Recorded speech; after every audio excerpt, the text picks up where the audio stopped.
Hi, everyone. I just wanted to take some time to officially welcome you to the Women Culture and Community event presented by Stream Global Innovations. We are so excited to have you here today. For those of you that do not know me, my name is Niamani Knight. I am the founder of Stream. I had an opportunity to start this organization when I was 13 years old, really just as a way for myself and my peers to connect our education to career possibilities. Over the last 7 years, we've been able to partner with some amazing organizations and individuals from Lockheed Martin to Amazon to PPG to really help share the stories of women, of men, of students that are just doing some incredible things in science, technology, reading, engineering, arts, and manufacturing. And today is no different. We get to highlight some more stories as we celebrate Women's History Month. And I can't wait to share all of these amazing women with you today. So before we get started, as shared in our opening message by Eileen, there are some amazing ways to stay connected to Stream all throughout the year, even after this event is over. So make sure that you stay connected to us by following Stream on Facebook, on Instagram, on Twitter, on our website. If you're interested in giving at any point today, just donating to our organization to help continue this mission, you can donate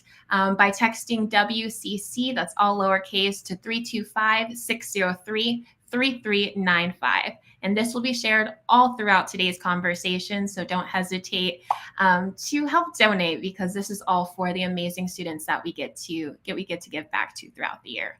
With that being said, I am going to stop talking because we have some great women that are here to share their stories with us. And we're going to jump right into introductions. So Alexis, can we start with you? Can you explain who you are and just kind of a little bit about your background? Yeah, sure. So my name is Alexis Schutzel. I am a software engineer at American Express working in the fintech industry, which basically is just a fun little term for financial technologies. And my background, I actually come from a retail operations background. For 6 years, I worked in that, and through the inefficiencies that I found, sort of worked my way in through software engineering and then made the switch to fintech about 3 years ago. So yeah, that's about me. Thank you so much. Thank you. Kim, are you able to share who you are next? Hello, everyone. Thank you for having me. Again, my name is Kim Lewis, and I'm actually originally from New York, but I reside in LA, and I am the SVP of West Coast and Midwest Sales for BET Networks. And I oversee advertising and integrated brand partnerships across both of the regions. And my goal, as I do every day, is try to implement winning sales and integrated marketing strategies to continue to drive advertising results. We have an unparalleled collection of multimedia assets, so I have a great time trying to identify and cracking codes of identifying partnerships. But I've been in the advertising business for now 30 years, and I really, really applaud everything you're doing. And I really wanted to join this discussion on women in culture and community, because I do feel that women are powerful. And as you think of Stream, we are the creators, we're the difference makers and guardians of culture. So I applaud everything you're doing, and thank you. And I look forward to the discussion. Thank you so much for joining us. Charnay, are you able to go next?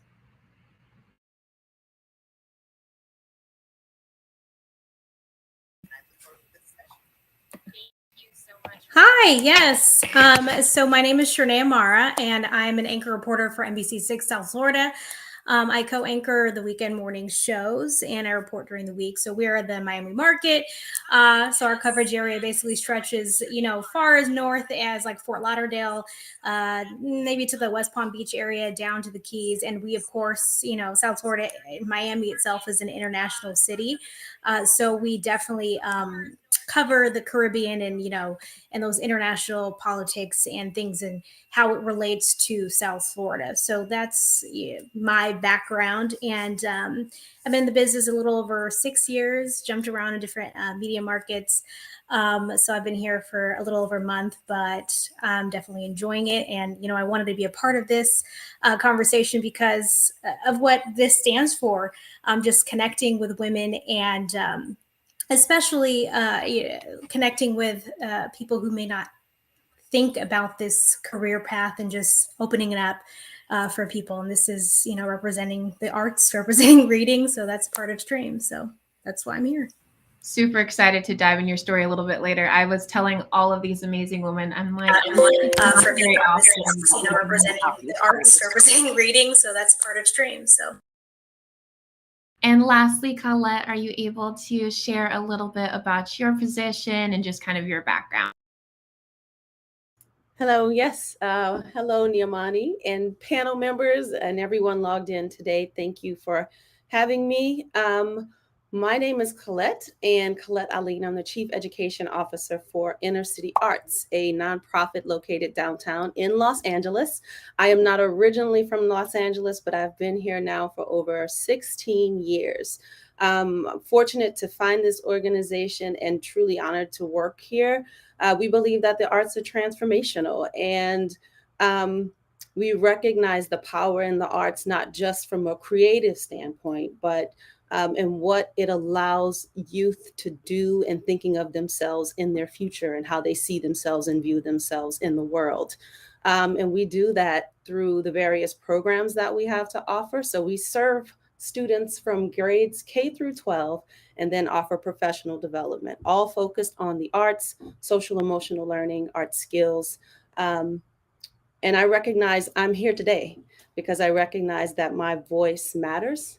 And part of my purpose is to create space where others have agency to speak their truth and to speak their voice, and to develop their path and what they want to do in life. So I'm honored to be in this space with such amazing women, knowing that there were some powerful women that came before me, and I hope to help set the path and the trail for more powerful women to come. So thank you for having me.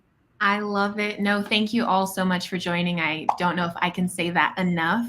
It's fun to have you all in one space and just sitting down talking about this topic, I think speaks words in itself. And I'm going to have to use my notepad and take lots of notes today because I can already tell there's going to be so many gems and information dropped during this. I'm going to start us off with our very first question, and I'm hoping, Alexis, you can answer it for me. But what role has women's history played in your journey from education to career? So your career working at American Express, what role have women played in that? Gosh, I mean, women have been the cornerstone of my career probably every step of the way, starting with my mother, right? I think a lot of us women, especially with strong head careers, have come from strong women ourselves. And my mom is definitely like my rock when it comes to that. And I literally got to watch her go from not having a high school diploma to becoming an attorney to now an equity partner at her own firm. So that for me has been something that really has inspired me on a micro level. As far as a macro level goes, it's really reading and getting to know women that have come before me and talking about in technology, 60, or I shouldn't really, but yeah, about 60 years ago now, women made up most of technology. And I don't think a lot of people realize that. And especially when it comes to the moon landing and different programs at NASA and different types of computer programming as it started, were all women, again, for the most part. And so the fact that things have sort of come away from that and now we're like, hey, let's wake up and do these again, like that for me is so inspiring to be like, okay, we want to get back there. And it doesn't need to be all women again. It can be a diverse group of everybody, but I want women to feel like they can be included in that. And so reading stories of Grace Hopper and a few other of my favorite programmers from where I come from have really allowed me to feel like I can do that too and spearhead those programs for women as well. I love it. One, your response on two levels. I always tell people my mom is like my superhero too. I'm privileged to be able to work alongside of her every day in this organization, but it's something just about having a role model that is one inside of your house, just making some amazing strides to help pave the path and set footprints for you. And I know not every little girl has that. Not everyone can go and look towards their mom, but I think having individuals like you that are in this space that can be like industry moms or educator moms that we can look towards helps as well. And then also books and opportunities like Grace Hopper. A lot of people just don't know about it. It's not taught in the classroom as a way to look towards is, oh, here's a history assignment, or here's an English assignment for us today. So I'm so excited that you pointed out some of those jewels. Miss Kim, are you able to tackle that question next? What role has women's history kind of played in your education and career journey? Absolutely. When I think about women of color and I think about my mother, really who have pioneered in their own respective industries. I mean, these are incredible women who have achieved an undeniable level of greatness that has truly revolutionized and redefined pathways that really have allowed for like women like myself to see the space that I could thrive as well. And when I think about education, I mean, I graduated from University of California at Berkeley, and that in itself was a major accomplishment. A lot of folks were trying to say that couldn't do it. A lot of schools, I went to a school and they were saying, no, you shouldn't apply there. You should apply to a state school. And these are things sometimes they try to deter you and not encourage you. I didn't listen because I knew it was possible. And I saw other women out there that certainly had broke barriers, and there was no excuse because, again, when we think about these prestigious universities, it's not just only one side of the fence that's able to go. We all can go. You just got to work hard. So I broke that barrier. And after I had graduated, I entered into the workforce. And again, it was really incredible to know that there had been courageous women before me, and they had broken many barriers when you think about the business I'm in with advertising. And for me, my three things that I always say and I stand by is, how am I showing up? How am I speaking up, and how am I stepping up? And I look at in history and I look at my mother and I say, gosh, she would always show up, always had herself together. And she was certainly a walking billboard of success. So she walks into the room, it was defined. And so knowing that, I'm like, okay, I know I need to show up in the right way and then speak up. Well, you need to speak up and say something that matters. How are you adding value?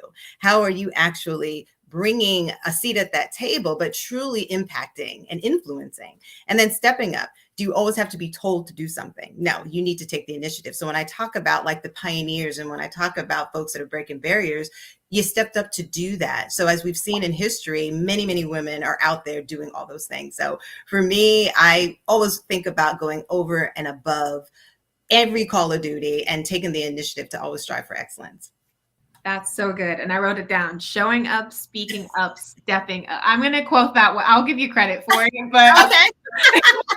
That's my little motto. I take it's so good because I think those are principles that we often, not intentionally, but sometimes unintentionally forget to do based off of the spaces that we're in or what someone may have said we're unable or not able to do. Props to you on graduating from Berkeley, because that is definitely not everyone can say that they've done that. So I'm just thankful that you were able to do it and now have created representation for all the little girls, especially girls of color, that are going to come behind you. So absolutely. Paulette, would you like to help tackle that question next? What role has women's history played in your journey? I think you're on mute. Oh my goodness, I am on mute. That's one of the banned phrases for 2022. You're on mute. We should all know better by now. I think one thing that I'd really try to focus on is that my education never stops. It's a continuous journey, maybe not in the technical sense, but it continues because we're learning from each other. With opportunities like this, we come together with people in similar career paths or like-minded people that help us to continue to grow. Women have taught me over time that, especially over the past 2 years, looking at artists in this space where they had to reimagine themselves and transform their careers. I've seen women over the past 2 years take what they thought was their career path and make it something totally different and shifting to working online. And I'll just myself in the space that I'm in, having the opportunity, being forced by nature to transform programs to a space with an amazing team of people where we're doing it online and staying true to our mission. That's a task. And I look at people like Martha Graham and Catherine Dunham and Lena Horne, our locals, Debbie Allen, Lula Washington, and Pat Taylor. And I see what they have had to do to fight through some of the challenges in the space of the arts and creativity and education. And I use that as as my driving force. And I would say my faith has kept me going, knowing that no matter what, it is all going to work out. And I think that is a characteristic of most women, is that, and I don't know if it's good or bad, we believe that nothing can stop us. And no matter what, we are going to continue to press forward. I think we're a little bit more knowledgeable now about self-care and well-being and mental health. And I also know that added to that is the resilience that we've learned over the years, that we have to keep going, because it's not just about us. For me, my purpose in life is much bigger than where I am right now. I'm looking to create opportunities for those that follow behind me. So there's no room. Quitting is not an option. No is not an option. And I know that stems from, challenges as a teenager, being a young mom and having a daughter that I had to model. I had to model what it meant to not let obstacles get in your way. And I think that for women, that's a space that we hold, and it's in us. And I just stay focused on that. It's in us. And I like to surround myself with people who have the same thought. Well, that's why I'm here today, trying to surround myself with people that have the same thought. You said education never stops, which I think is so key, especially when we are matriculating through these grades as the next generation. It's like, all right, we came from elementary school, now we're in middle school, now we're in high school. The tradition is for us to go to university, but education is far beyond the classroom. Like, I feel like I'm learning every day. As you can see, I have my notepad out because there's so many gems that are dropped just when you're not expecting them to be dropped. And so I think just a constant reminder, okay, education, I'm learning something new today. I'm going to go in and learning something new. No is not an option for me. If I get told no, I'm talking to the wrong person or not the right time. So move on. Who's the next person that I need to talk to? And so that's been a constant reminder for me. So thank you for just reiterating that. I had to mark it down for myself. And Charnay, how has women's history kind of played a role in your journey as well? Well, I mean, I stand on the shoulder of giants, is the saying or expression that we always hear. But it's true, especially in my position in this field, in journalism. You mentioned, or I can think of like Ida B. Wells, Carol Simpson, Michelle Clark, and these are journalists. If you don't know who I'm referring to, if you're a woman who wants to get in this industry, these are people you want to research. These are people you want to get to know and think about their history, because these are women who laid the blueprint, right? Even at my own station, Constance Jones, she's our main morning anchor. Trina Robinson, she was the first African-American meteorologist in South Florida, period, right? And she's still here at my station. So, these are the people and the pathways and that history that really laid the groundwork. And just recognizing I am not self-made. I seeked out these women. I looked at their histories, or people who are maybe still in the business. I'll reach out to them, and I seeked out that mentorship. So that history and understanding that, and delving into that is really what laid the groundwork for me to be where I am today, and recognizing that and appreciating that and taking advantage of it. So, yeah. Absolutely. That is so good. And I think you all alluded to it in your own way, that we are standing on the shoulders of giants. We are walking in the footprints of so many great women that have come before us. And sometimes it's not just women, there's men that have played instrumental roles in our lives as well. But for the purpose of today, we're talking about women's history. So we'll kind of stay true to that. I would love to know, though, what are some of those challenges that you have faced along the way, and what motivated you, or how did you get over them? And Alexis, we'll start with you. Sure. Yeah. Wow. Lots of challenges. I think one that really comes to mind, especially in my industry of software engineering, is the challenge of being heard and being taken seriously. It happens, unfortunately, way too much, even today in 2022, where you wouldn't think that that's a problem. Sometimes I work with teams, and I walk into a room, or now a Zoom call, and I get the question of, oh, when is the senior on the project getting here? And they assume that I'm in one of the more female roles of management or product or something like that, which are all great and important roles, but not what I do. And so when I then kind of get to say like, well, no, that's me. I'm the senior engineer on this project. It's very difficult to go through that a lot, and throughout time and time again when I'm trying to present a project or I'm trying to work with teams. And so I think one of the ways that I work towards overcoming that in my industry is really focusing on standing strong and coming in there with that confidence. And it's not always easy. And sometimes, you definitely come home feeling like, oh gosh, today was a tough day. But knowing that you deserve to be there and you have done the work to be there, and knowing that no matter what anyone else says, that you have earned that spot and you deserve your role is crucial. And allowing people to make space for you. You mentioned it just a minute ago when you said some men have to help us too sometimes in creating that space. And I will never forget a time I was in a meeting and I kept getting like over talked all the time. And it was a man that stopped and said, hey, I heard Alexis trying to talk. Can you, like, what were you trying to say?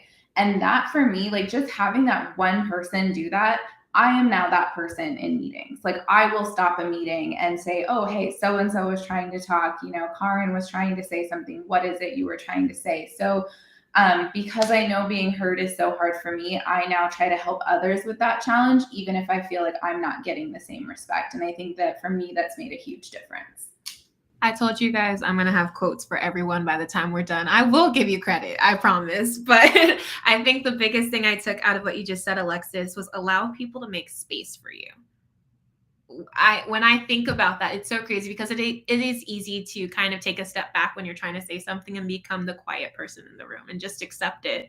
Although we have a little grudge when we're accepting it, but it's easy to take that back seat. So I love that you shared that because sometimes it's not that it just happens in the workplace. Sometimes this starts in our classrooms that we're in.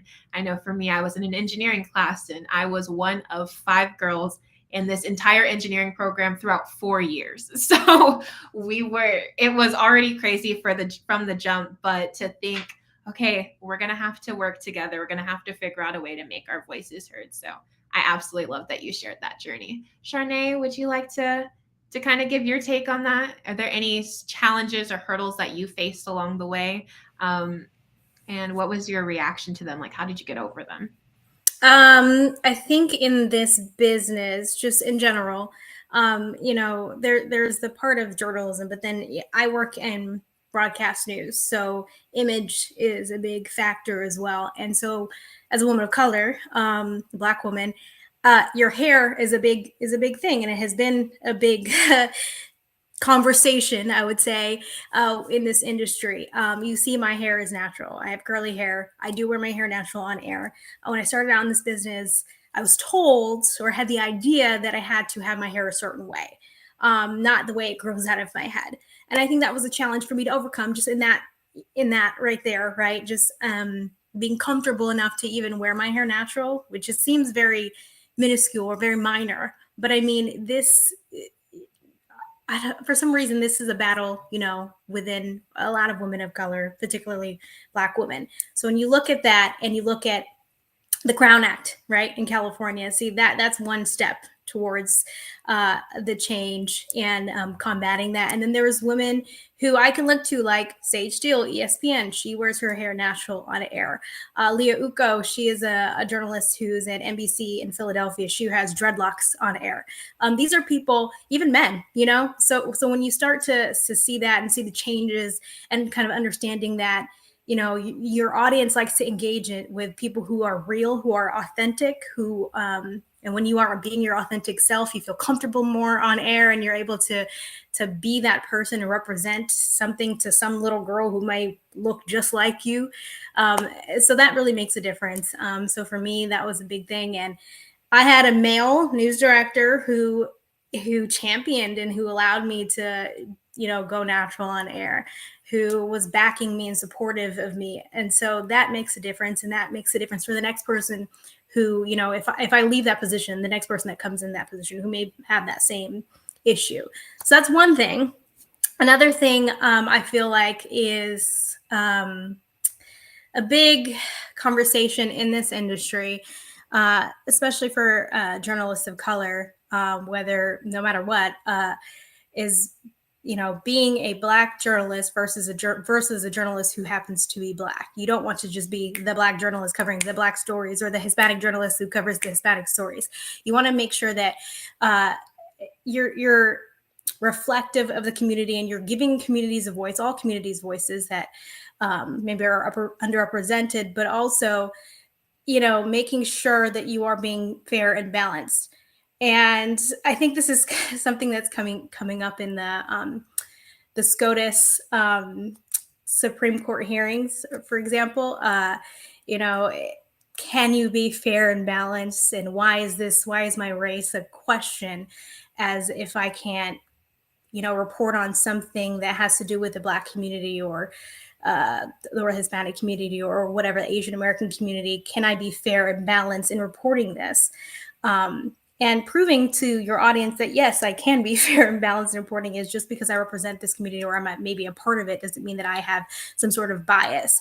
So I think that is one thing that has been a challenge for some reason. For some, there are audiences that question whether or not you can be fair and balanced. And that's what journalism is. And, you just have to be confident in your reporting and make sure that you do seek out both sides of an issue and you present the facts and you report the story and you allow the audience to dissect it. So I think that's just a conversation and things that, that we're kind of battling in this industry as news reporters. And yeah, I mean, those are two big things that I've seen and I've dealt with. So they're both huge topics, and I love that you brought them up. I think image for women, it has been a big topic, and no matter what industry you're in, I know you're on screen, so we actually physically get to turn on the television and see you on our screens, which is absolutely amazing. So to be able to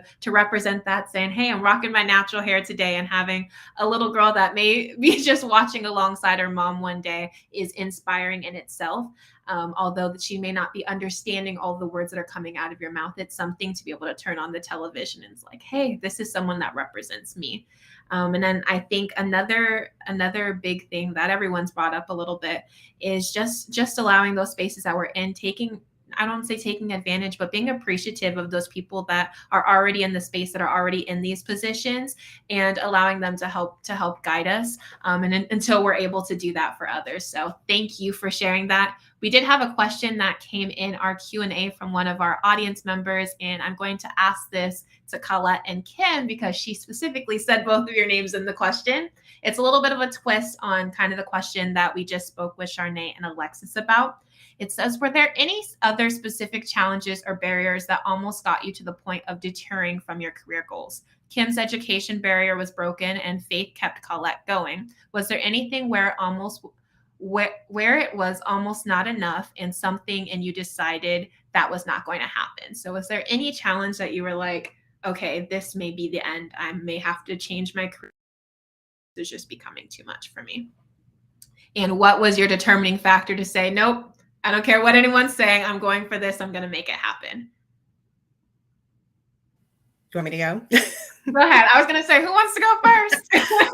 Well, here's what's funny about, if I think about this question, I'm looking at it as kind of like a parallel path because, when I look at the industry, so I'll start with that. So as you think about, you see that we've had some progress just in this whole advertising branding space, but women of color still continue to be underrepresented.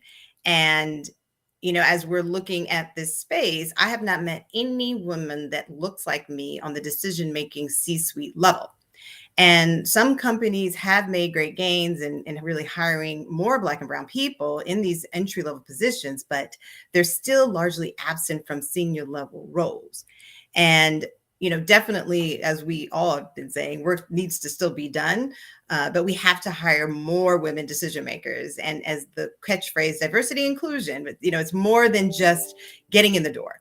What are we going to do after that, right? So for us as Black women, we face, I should say this, women face a glass ceiling.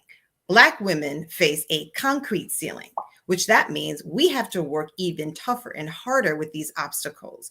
And in some cases, it's incredibly difficult to break through. So let me pause. So sometimes in work environments, you may have individuals that don't want to see you shine. Sometimes there are people that are forces that are working against you. And your value is your value. You know it and you see it, you're successful. But then you have others that they're in your space. And that's just the crabs in the barrel and all the things that happen in the world of the political environment of any corporate organization. But when you think about that, that can be a deterrent to people, because it takes the will and the skill and the strength to withstand anything that comes your way, even if there are things that are being put in front of you that are completely false, but for whatever reason, where they sit in the table, maybe they're heard a little louder than you. So fast forward, I was not going to let any of that deter my progress and my trajectory. What I appreciate about my company is that even though you might have folks that you're facing, I do have leaders and I do have people who have supported my journey throughout my career. And they could see through some of those things that have happened. Now, if I didn't have my strong village and my faith and my belief in myself, I would have easily have just went out the door, because I won't even bore you with the examples. It's a lot to bring up. But I will tell you, anybody would probably leave. But because I am focused on what I do, I love the African-American community. I love this brand. I love our clients, and I'm completely motivated in this space. And I know I have more work to do. And I've been so blessed, incredibly blessed, to have gotten to the point where I'm at, just in terms of the trajectory. Because when I first started, just to kind of give you a little background, I was an account executive. So I opened up the office for a magazine division there. But every year I continued to grow, because we had a great leader that just saw the greatness in me, and I continued to become additional titles, director, then a VP, and then another VP. And then I became a senior VP on one region. Then I became the senior VP over both. So if I stopped, I wouldn't be where I am today. And I think I have to just thank myself, because sometimes we don't do that enough. And I have to thank myself that I was able to look the other way, and those individuals that were there are no longer there. So it's not even an issue for me. But again, this was much earlier in my career. Half the people that are with us now don't even know who these people are. So a lot of this could have derailed my whole process of where I'm at today. So, and again, they think it's apples and rainbows and butterflies and unicorns right now, because it is. It's an incredible place where we are today. So I could keep going on and on, but I'll stop here. That was so good. I think one, I got out of that, celebrate the progress. I feel like there's forever going to be ways we can advance. And some of these advancements, honestly, are things that we may never see in our lifespan. This may be something that is shown in our children's life, or maybe grandchildren or great-great-grandchildren. But the strides that we're making today is kind of what's going to continue that progress going. So that was one of the things. And then I think Alexis also spoke on this a little bit, just in terms of women in leadership. The phrase that I wrote down is just beginning to normalize women in leadership positions. Mm-hmm. How do we as society kind of help shape that and create that narrative, like, hey, this is what happens. So just like we have become normalized, or when we turn on television screens and see people in movies that walk up in the boardroom and sit at the head of the table, and it's traditionally men. How do we normalize it for the next generation, where on screen or outside of screens or in the offices and classrooms that they walk into, the person that sits at the head of the table is a woman, someone that they can look into? How do we kind of reshape our minds to think that way? So that was brilliant. I had to say that, because I'm taking so many notes, but it was just another great thing I had to write down. Colette, did you have some time to think? I mean, my mind is running. I think that, every day we show up, there's the possibility of quitting. there's the possibility of giving up. And I can't stress enough the challenges that we faced, my organization has faced, many organizations have faced over the past 2 years. I heard Alexis say, I deserve to be here. And I feel like that's one of the things as well. I deserve to be here. And in a leadership role, there's all the talk right now about positional power. And I think reconciling that on a daily basis of what it means to be in a position of power and to also carry what we carry as Black women. We show up in the room every day as who we are, and we have no way of changing this. So we bring in a certain dynamic, we bring in a certain level of passion, and that often can be misinterpreted. And in some instances, it can be power, and in some instances, it's interpreted as being aggressive. And I think balancing that out on a daily basis and staying mindful and being true to why you are in the room and the fact that you worked for what you worked for and you worked to get to where you are is something that we have to remind ourselves of every day. Because we there's diversity and inclusion. We all know that that is a document that's in writing. What does it mean to actually operationalize that daily? And Kim mentioned, like, position after position. I've been in spaces where you have a position and a title, but your voice is not heard. And figuring out when to push and figuring out when to sit back and listen, I think, is one of the biggest challenges. And the fact that we get to do that every day, we get to do that every day in the different spaces, in the different boardrooms, in the different meetings, and even with our teams, we get to decide every day how we want to show up and recommit to being our authentic selves. I think that's one of the biggest challenges. And I will also say the mental, like, there's a lot that we don't talk about from a mental health aspect, where I think we all go home every day and go, what am I doing? Why am I doing this? Why am I putting up with the foolishness? Why do I? So, as far as looking at things that could have made me quit, it's doubt. It's the questions that surface in our minds every day that we don't talk about because we're in positions where people look to us for guidance and for strength. But I think if we all pause for a minute and acknowledge the human in us and who we are first before our titles, we are people first, and human nature is to question.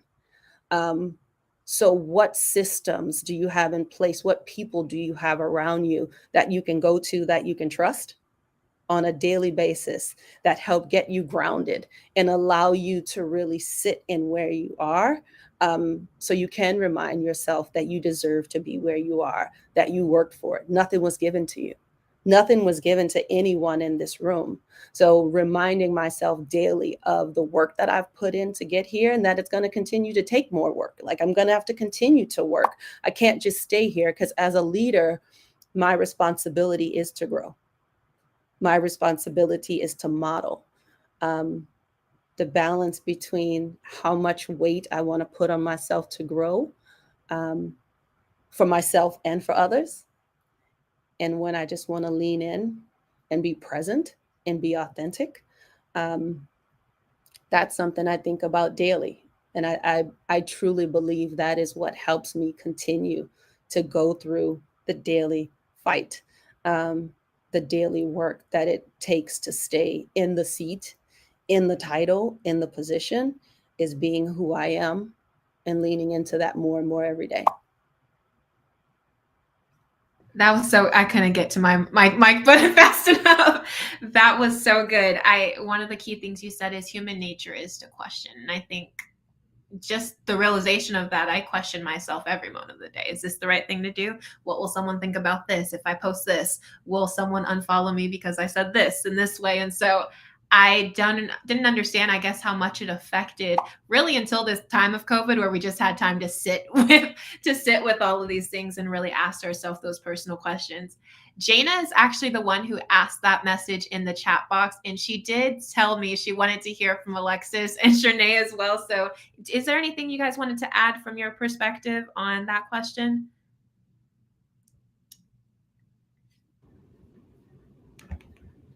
Yeah. Sorry, Shanae, are you? Oh no, you can go. You can go ahead. Yeah, I was gonna say, I think, kind of similar to, like, just gonna sort of echo what these ladies have said because they put it so eloquently. I feel like I sit there, I look at the fact that I am one of 3 women on a 65-person team. And of those 3 women, I am the only woman of color. And as a Latina, that means there are no Black women, no, Native American women, nobody else, no Asian women, nobody else on our team. And so some days I do feel isolated, I think is a good way to put it. And sometimes that isolation, and as Kim just put it, I'm sorry, Colette just put it, the doubt that comes with that a little bit. It definitely, I do come home some days feeling like, oh man, what was I thinking? Like, am I enough? And I feel like that happens more often than I'd like to admit, but every day we get a little bit stronger. We pull from our influences around us and those that do support us every single day, and that reason that we're here. And when I have a senior vice president who is a woman, and she's Jewish, and she is all about getting, like, she has come in and just changed our whole organization as far as that goes. And I think that having that really sparked it back. So again, kind of pulling from what these ladies said, is like pulling from our inspiration and pulling from those people that are going to lift us up and help us get there together, especially from a woman who is in that positional space to do that. And I just hope that I can kind of, like, my goal now is, like, I want to get where she's at so that I can come in and shake up an organization. And that's You're on your way. You're on your way. Definitely look forward to it. Shernay, anything you wanted to add? Yeah, just highlighting my industry particularly, like as far as things that make you want to quit or make you think like, oh my gosh, I'm not enough or something. I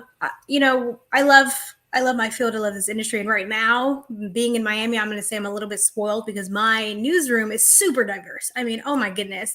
I'm Caribbean. I have a Jamaican and Dominican background. Everybody, I have a female news director. I mean, my general manager is Cuban. Like, I mean, I'm spoiled right now, but this is not the norm for every single city, unfortunately.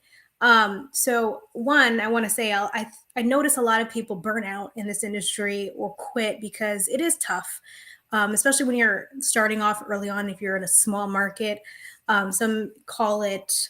Some people are very critical and call it, an industry of privilege when you start off, and I can understand why. And that's because a lot of times, you're entering. You're graduating, you're in debt, you're entering, or you're working while you're in college as an intern unpaid, right? And some people just can't afford to do that. And I understand that. And a lot of times the people who can't afford to do that come from lower socioeconomic standards. Or backgrounds. So then that kind of eliminates some other folks. And that shouldn't be the case. That's not fair. And that takes away people with great experience from our industry. And thank goodness for organizations like NABJ, the National Association of Black Journalists, NAHJ, the National Association of Hispanic Journalists, AAHJ, Asian American Journalism Association, and so on, because these are organizations that exist for that very reason, to make sure that there is representation in the industry. And they're just, we're still fighting that battle right now because of these circumstances. But I look back at places like, I worked in Milwaukee, Wisconsin before I got here. Milwaukee is about 40% Black, 20, closer to 20% Hispanic. So it's a very, there's a lot of people of color in the city of Milwaukee, but the people on television don't necessarily reflect that. And a lot of the things that are covered don't necessarily reflect that. And that's really unfortunate. But at the end of the day, you get in there, you fight, and you fight for the stories. And that's why you're important in that newsroom. So that kind of, I kind of really understood that in that market, particularly. I came in there, they didn't even have Hispanic Heritage Month. And I was just like shocked by that. So me and my coworker, I'm only a quarter Dominican. So I don't even, me and my coworker, we started a Hispanic Heritage platform that not only, happened in my market, in my station, it went across all Hearst stations. It became an initiative across all Hearst stations. That includes Orlando, which has a bigger Hispanic population. So that's, influential. When Stop Asian Hate stuff, when that started, there was almost no coverage of that. But there's a small Asian population, a small Asian community in Milwaukee, but just because it's small doesn't mean that they don't have a voice. So you want to, make sure you're tapping into those communities, and it's just, a reminder of why you are in these spaces. Take up space, but for a reason. So don't feel discouraged just because you're one in the room, because that one person that you are in the room, you're going to make a pathway for, 2, 5 more people to be in that same space. So just reminding yourself of that, and just, I don't know, take up space and do it for a reason. So, yeah. I absolutely love it. I wrote that down. Take up space for a reason. And being okay with taking up the space that you're taking up. Like, just making ourselves okay with that is outside of the norm. It's like, I don't want to bother anyone. I don't want to feel like I'm disrupting spaces. But no, you're there to disrupt the space. Shake it up, because there's obviously a reason that you're there. And then another thing that I wrote down that you said, is really just a phrase, 2 words: we started. You didn't see it, so you stepped out and started it. And which I think most of the times we don't see it, so we take a step back, and it's like, okay, well, if I don't see it, I can never do it, or it's never going to happen. But you didn't see it, so you started something, which now makes it next person that walks in, hey, it's already here for them. So I definitely applaud you for that. I think something else that you spoke of when you were talking, that you were spoiled a little bit, I think it kind of goes back to what Kim was saying earlier when we're celebrating the progress.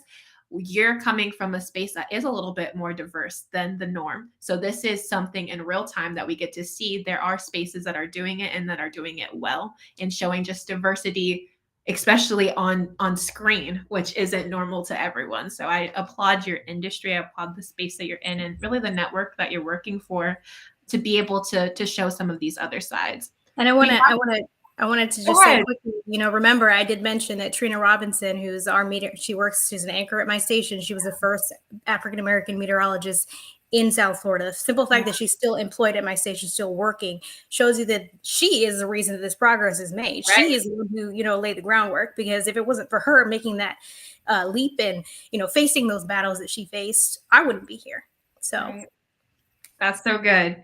There's another question that came in Q&A. I'm going to ask it in just 1 second.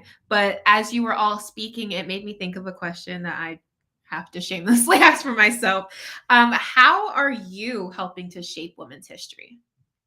Individually, as a person, what is Kim doing to shape women's history? What is Colette doing? What is Alexis doing? What is Charnay doing to shape women's history as we'll know it 10, 15 years from now? Let's start with Alexis. Oh man, that's such a good question. I think, again, I'm going to kind of answer it from like a micro level, macro level. From a micro level, I'm trying to do what I can to really pull in talent from various different sources as far as our industry. I work with organizations like Black Girls Code, Girls in Tech, and Grace Hopper. I get to go to that every year, which I've been so fortunate to do. And I get to help interview women of color for these positions, and tell them a little bit more about what we're doing and how American Express is making changes, and how the engineering world, specifically software engineering, is making changes and making space for them. So for me, that's where I'm starting. And kind of like I said earlier, I want to rise up to those positions where I have a voice and a bigger decision factor for those types of programs that we get involved in. From a larger scale, I'm kind of similarly along with that, working with organizations where I can, to show that we can take up space, and we can, like I said earlier, we deserve to be in these roles just as much as anyone else. And that's hopefully what I leave as my impact from the technology world.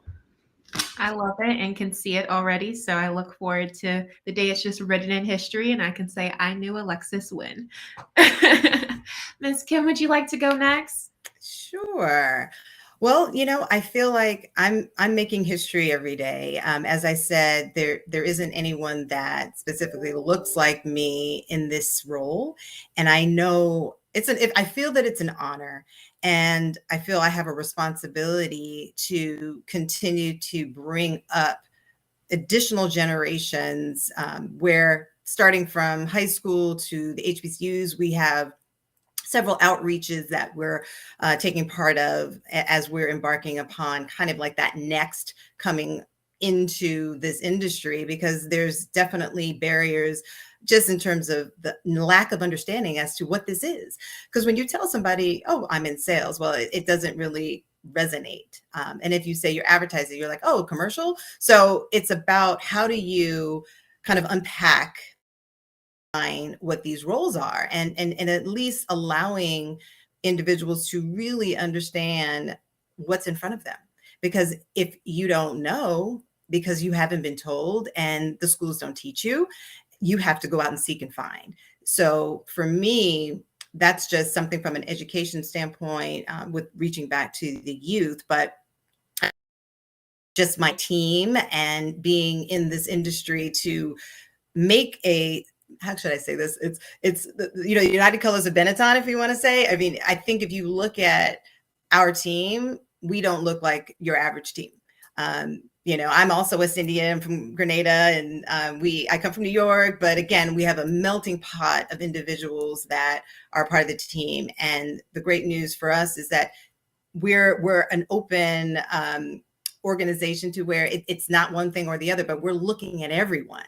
And I think when you think about the industry itself, you're not going to see anyone at the table. Anyone that you're going to at least call on, anyone that you're going to have be on the creative side, on the senior higher level, they're not going to look like me. So what I'm trying to do is have my team really instilled with all the knowledge, all the skills, and allowing them to have the strength to continue to be something bigger here or beyond. Because the one thing that I don't do is put the barriers on my team. I want them to thrive. I want them to grow. I could sit here and spend probably another hour to share with you where some of my Black and Brown team members are today. I am so proud. I have writers, I have lawyers, I have entrepreneurs. I mean, I have so many folks that have come through our doors, and I've done nothing but encourage, support. And as we talk about making history, that's history in itself. Just to continue, to make everyone win with you. So you're providing a path, but then you're seeing them through that path. And you're also giving opportunities, because as what I've seen in my career, and again, I'm so fortunate that I do work for a Black company, and no one, if you go to any other media companies, and I won't name them all, but you won't see a team that looks like this. And I know I keep saying that, but it's so true. And it's a head scratcher sometimes, because I have a dynamic team. Our team is on fire. And I tell you, we have been together for double digits, unheard of in any organization. So definitely we're doing something right as we talk about our culture, because again, that's what really continue to instill that greatness and that striving for excellence, is having a culture of continuous learning, but also understanding that it takes work to win, but you have the support and the guidance to get there. And you don't have that fear.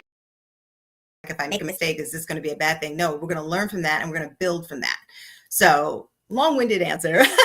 I have a lot here as far as history in the making, and I'm trying to make winners. I'm trying to make continued successful teams. I'm breaking barriers, looking at ways that we can do things differently, different types of partnerships. I mean, we're really trying to crack all kinds of codes. And I just love that I have the opportunity to really do that and thrive. So thank you. That was good. And I think you nailed it at the beginning when you said I'm history every day.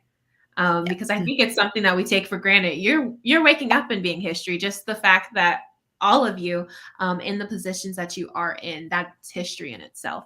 I always have to remind myself, I always and will be the only Niamani Knight that I know. So I have to be the best version of myself every day for my generation, for the generations that will follow me. And so I another quote I wrote down that I'll give you credit for. And then I think another key thing that you said is allow everyone to win with you. Like, just because you got to that point does not mean you leave everyone else where they are. No, the whole goal in making history, and we're talking about history, is allowing people to walk in those footprints that we've set. So I love that as you're succeeding and elevating, that you're taking this whole group with you. And I think that speaks a testament to why you are able to work with each other for such a long period of time, because people stay when they feel appreciated. People stay when they feel like they matter. So Absolutely. Colette, would you like to go next? Absolutely. So I will say I'm aligning myself in and building authentic relationships with organizations that I know are focused on doing this work. We have Arts for LA that does advocacy for the arts in Los Angeles. There's CASA, the California Association of African American Superintendents and Administrators, the Black Student Excellence Movement that is happening through LAUSD. And then personally creating opportunities at my organization for parents and students to become educated on what is possible. Like, we are all in the entertainment industry. We're all in something that has to do with arts and creativity, and creating moments like I have this weekend, an event that's coming up that is about parent education. Stream will be represented at that event. And it's making sure that parents know what is possible in creative industries so they are able to support their youth in pursuing careers like this, so we can see more of ourselves in this work.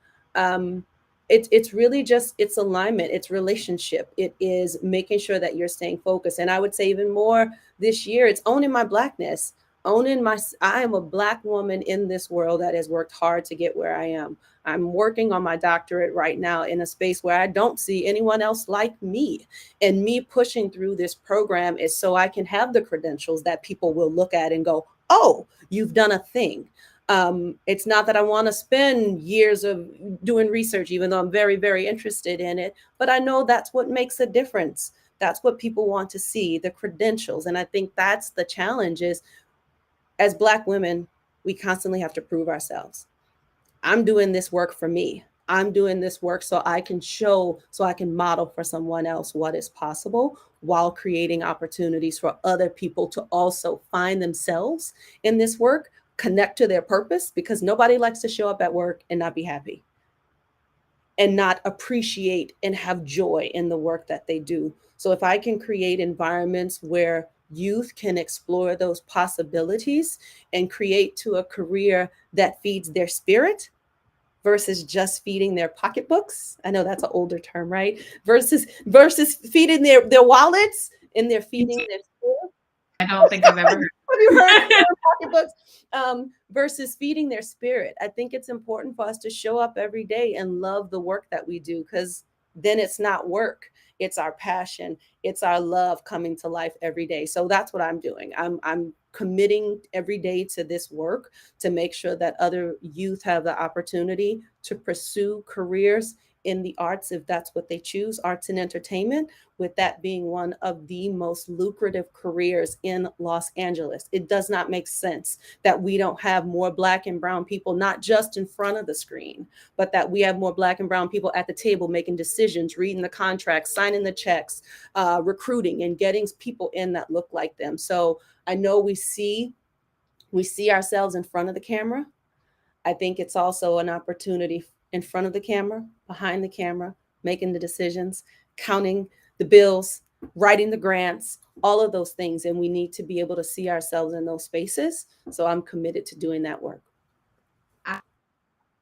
Committing yourself to purposeful work, yourself's personal work. So what is the purpose that works for me? And that doesn't mean it's going to be the same for everyone, but this is my purpose. This is how I'm staying true to it. So many gems. I can't digest all this in one sitting. Charnay, I think you are last on that question. I mean, I kind of want to echo what she just said. I mean, I also want to see, obviously I'm on camera, but I want to see Black and brown people, it producing. I want to see Black and brown editors, news managers. Like, I want to see more of that in those spaces, taking up those spaces, because those are where the decisions are made too. So that's really important. But I mean, me, I am a product of immigration. I'm a Black woman. I have a very diverse background, and I want to see more of me in these spaces. So for me, I'm a member of Alpha Kappa Alpha Sorority Incorporated. Obviously, it's a service organization, so that's one aspect. They focus on service to all mankind, right? But highlighting and emphasizing on women of color, and making sure that we have those spaces and we continue the legacy that was created and built back in 1908. And I'm also a member of the National Association of Black Journalists and the National Association of Hispanic Journalists, but I founded a chapter in Milwaukee, Wisconsin. We didn't even have an NAHJ chapter before me and 9 other people got together and formed this organization because we wanted to see more Hispanic journalists, because it's 20% Hispanic and there is like 2 on air. That's inappropriate. That's not okay.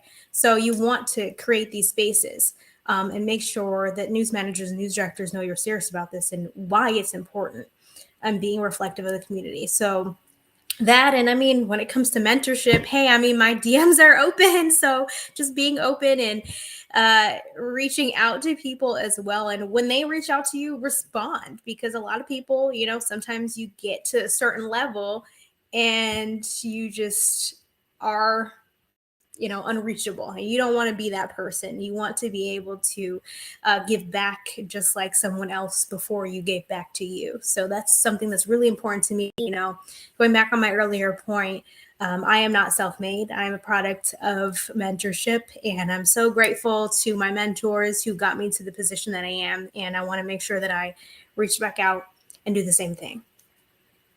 Well, thank you for giving permission. I will be one of those in your DMs. So I really appreciate it. One of the questions that was in the chat box was, being a successful woman, knowing you have to work harder than the average male, how do you balance work and your personal lives? You are all in amazing careers, but what does that balance look like? Alexis, let's start with you. Oh, that's a tough one. Like, Alexis has a 3-month-old too, so yeah. Yeah. So as a new mom, I'm still figuring out what that looks like for me now that I've had a new shift, right? But I would say overall, I think support is a huge part of that. And secondly, setting boundaries. Especially, I feel like as women of color, myself, but I know I've had colleagues that feel similarly, is you sort of get into this box of you feel like you have to become a yes person to everything because you're trying to make up for something that is you're not seeing. And so for me, it was learning to set those boundaries and saying no to certain things and certain events that, like, as much as I wanted to be a part of that, it wasn't the right time, or I wasn't in the right mental space because I had 5 million other things going on and I needed to focus on those things. You know, at American Express, for example, we have an organization called OLA. It's the Hispanic, I can't remember every word, but it's basically our Hispanic Association at work.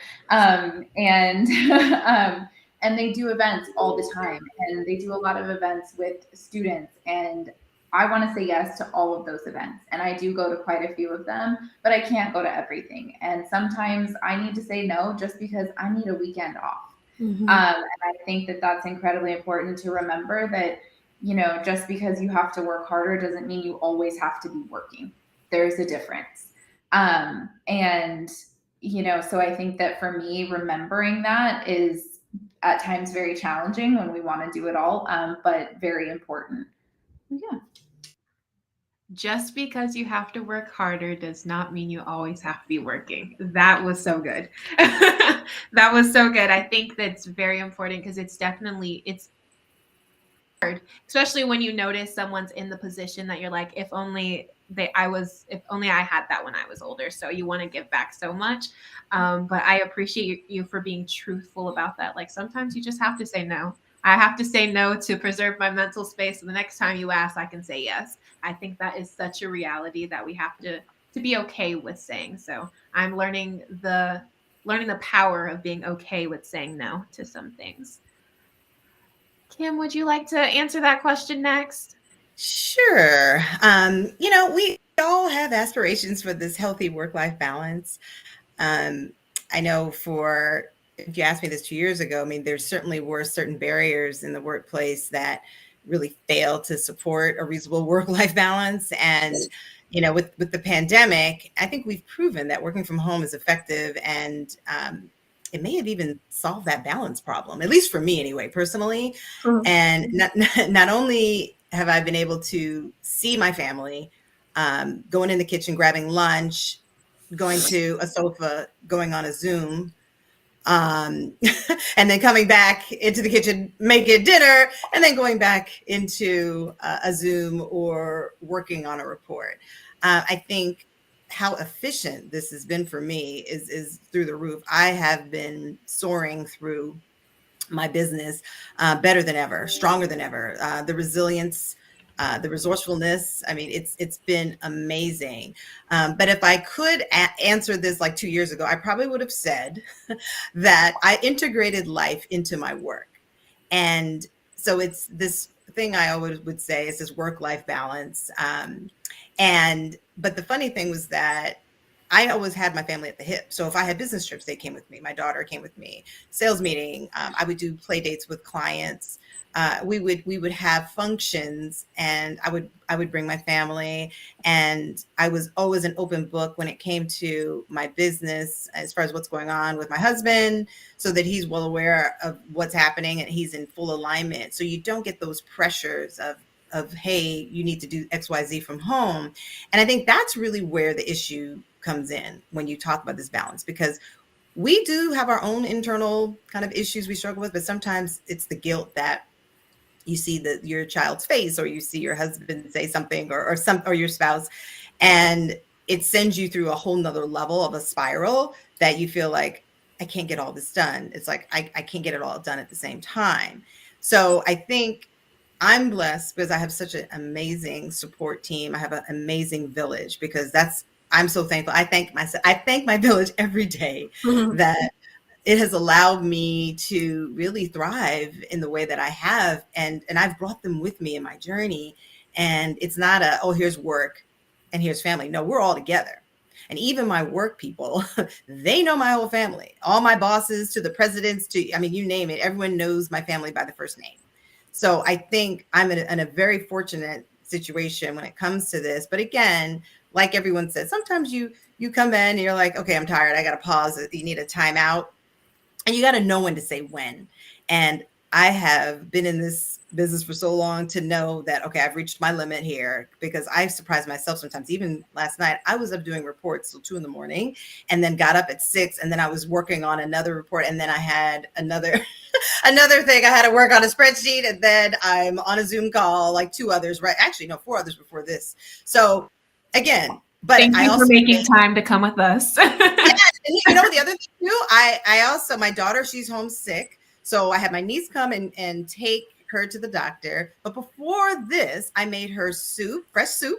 And I made a full on meal that she could also have. And I had her tea and everything. And I made smoothies. So I had like all that prepped into the fridge. So if she came down, she would have something. So again, I mean, I'm working from home and I'm loving it, because it's allowing me to be the mom that I always want to be. And I've been really thriving in the last 2 years. And even before then, she came with me everywhere. I mean, I'm on a red carpet, behind the scenes, on set. She was hanging out in movie studios and, in Miami, wherever I had to be for an event or a meeting, I had my baby with me. And my husband, he would always be in lockstep too. So we were a tag team approach to it. And then I have my extended village too that would come along. So that's, I mean, my world. I know it's very different from others, but I'm just very grateful for just how I've been able to incorporate this quote unquote, if you will.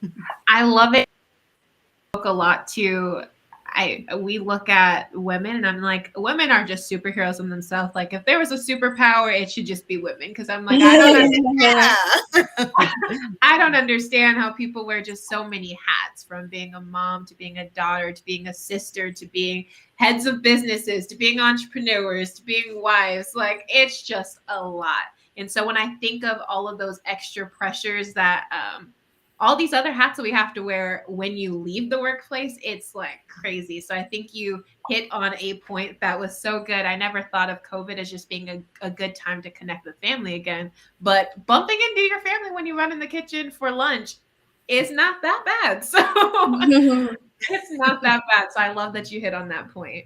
Yes. Colette, did you want to go? Yes. So similar, I agree with a lot of what Kim shared. I also think balance is relative. Like we have this idea that balance means that we have to do 4 hours of work and 4 hours of couple time and 4 hours of this and 4 hours of that. And that's not what it is. I think for me, it's responding to where I am at the moment and prioritizing that in the moment. So a couple of years ago, staying up late at night because I felt like I had to, staying up late at night to get reports done, stressing over different things. And I'm like, no, I can't continue doing this. And the pandemic, honestly, I'm in the same boat, Kim. The pandemic opened my eyes to what I need. And right before it happened, I had just told my mother-in-law, I can't keep going like this. Something needs to give. I need a break. And then I found myself at my house with my family for 2 years. So it was great because I got to see my children grow, and I got to see my husband at work. Like we really, it's the dance. And I think COVID pandemic allowed us to develop a dance where we understood each other's flow a lot more. It also created a space for me to kind of interpret what that relative balance was. It means if I have the energy, I will stay up and do the report. It means that if I'm tired, I will close my eyes and go to sleep, or I will take a nap. And if I want to watch that TV show, I will watch that TV show. It's that have to, changing that have to mentality to I get to, and I'm going to prioritize what I get to do and when I get to do it and still meet my goals. And I also think balance it's ever changing.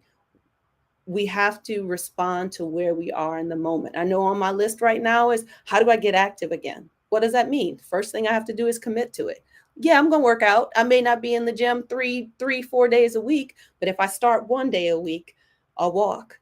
That's a start. And that is balance for me. Saying yes to myself when I need to say it, not being able to say, no, I can't do this right now. I need you to take care of it yourself. That's balance for me. So it's listening to that inner voice. It's listening to that inner voice and being okay with it and saying yes to what you need at the moment. Alexis, as a new mom, we could have a sidebar conversation. My kids are 22 months apart.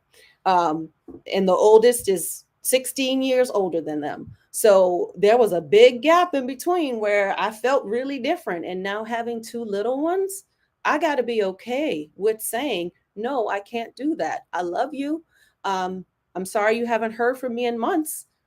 Doesn't mean I don't think about you. I love you. I'm here for you. I think about you all the time. So it's just really being able to acknowledge where you are, what you need in that moment, and being okay with it and releasing the guilt. Kim, you said that, releasing the guilt. There's no guilt. There's no guilt and shame. I'm doing what I need to do for me right now so I can be the best me for you when I'm back.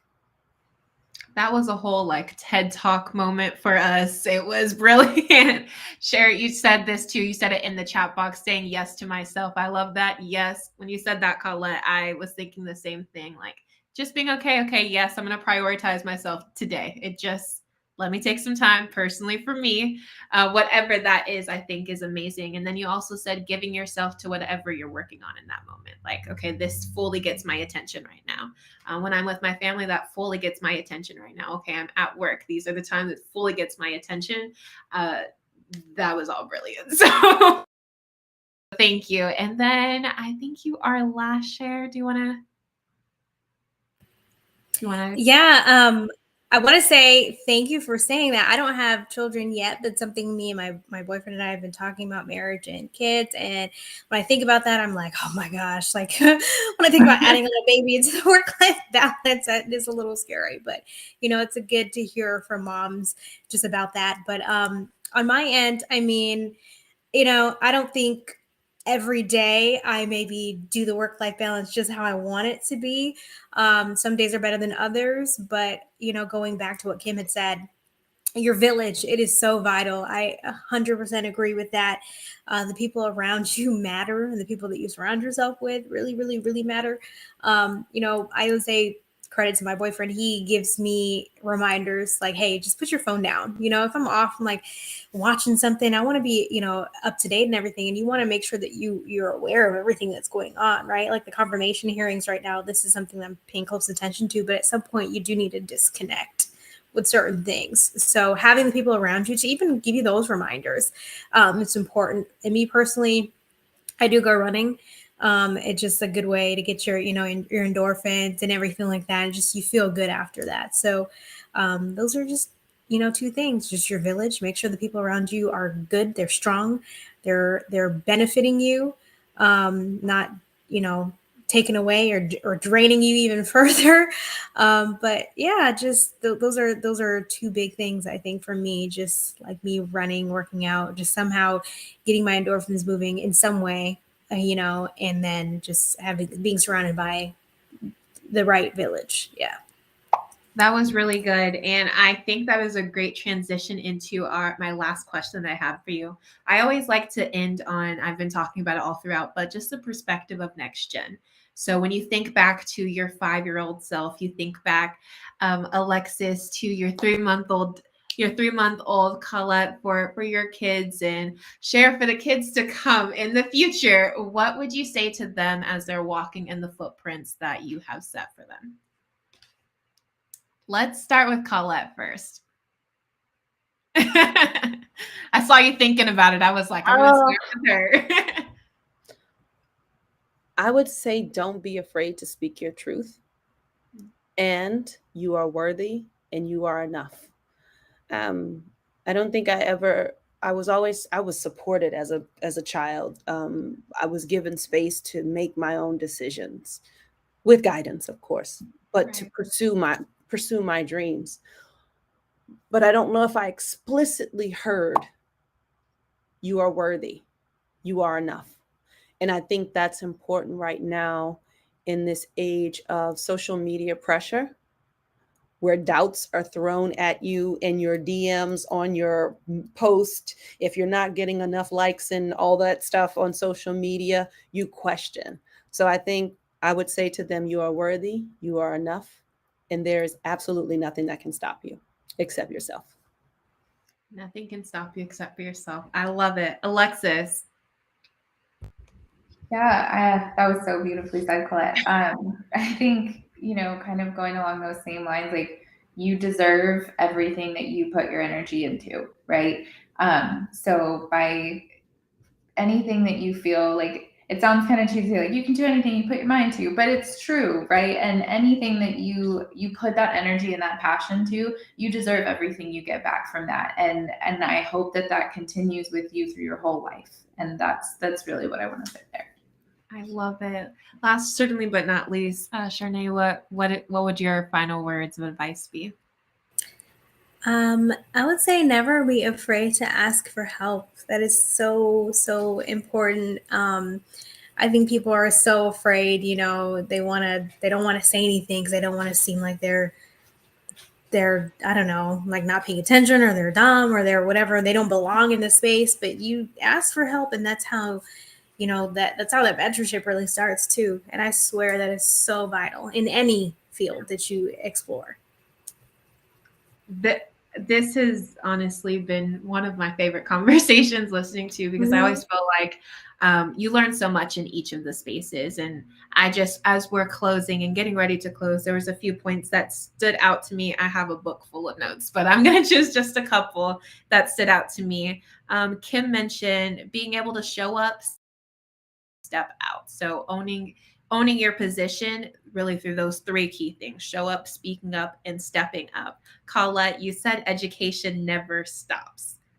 Education doesn't stop ever. So learning how to embrace every single moment as a teaching moment, even if it doesn't always work in your favor, but taking at that as an education tool. Alexis, you said allow people to make space for you. I think that was such a big one, because it is definitely easy to shy away. So just being comfortable in your own skin and just, hey, there's someone that wants to help me along the way. I think Sherry just said, don't be afraid to ask for help. So allowing those people that are already in the position to make space is amazing. And then Sherry, you lastly said, take up space for a reason. So once we have the space, like Alexis said, how are we using it to benefit us, and how are we using it to share with those that will follow us? That was a whole book in itself. So get ready for my next presentation. I will give all of you credit for sure. But I just want to thank you so much for joining me on this conversation. I don't know if we could have had a better group of women come together as we celebrate Women's History Month and have this conversation for women, culture, and community. So thank you so much. For everyone that's joined us, thank you for joining us on this conversation as well. There are some polls, so don't be afraid, and definitely answer those before you all head off. There's so many ways to stay connected with Stream. We have so many of these presentations and conversations and experiences going on throughout the year. So another way to stay connected, which I'll just reiterate, is to follow us on all social media platforms from Facebook, Instagram, and Twitter at Stream Global Org, on our website at streamglobal.org. And if anything moved you and you're like, I would love to pour back into this organization and the work that they're doing just for the next generation, you can text to donate by texting WCC, that's all lowercase, to 325-603-3395. But that concludes our time here today. So thank you all so much. And if you have any more questions, write them in the chat box before we leave, and we'll be sure to try to get them to our speakers.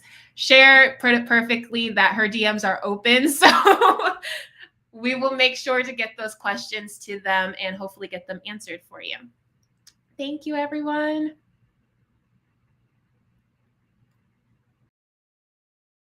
Hi, everyone. I just wanted to take some time